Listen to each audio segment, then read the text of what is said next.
আমাদের দেশে একদলকে দেখবেন যে মিলাদুন নবীকে বেদাত বলবে, ওলি আল্লাহর ওরসকে বেদাত বলবে, অথচ কমিউনিটি সেন্টারকে বেদাত বলে না। আপনি বলেন কমিউনিটি সেন্টারে কি গরিবরা যেতে পারে? যাওয়ার সুযোগ আছে? আপনার ড্রয়িং রুম যেটা খুব অ্যারিস্টোক্রেট, খুব হাই ফাই করে বানিয়েছেন, ওখানে আপনার গ্রামে যারা কবর করে ওই লোকগুলা কি ড্রয়িং রুমে বসতে পারে? তাদেরকে বসতে দিয়েছেন কোনোদিন?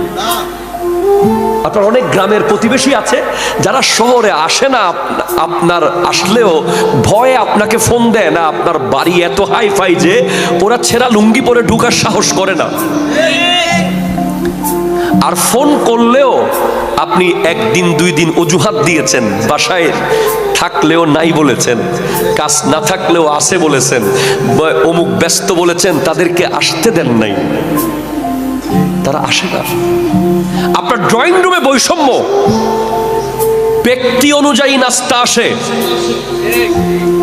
ব্যক্তির ড্রেস অনুযায়ী চার রং কালার চেঞ্জ হয়, চায়ে চিনি বেড়ে যায় আর কমে যায়, কাপের মধ্যে পরিবর্তন চলে আসে ব্যক্তি অনুযায়ী।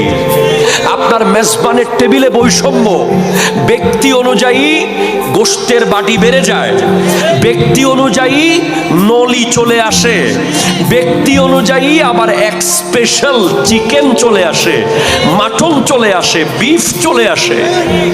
এই যে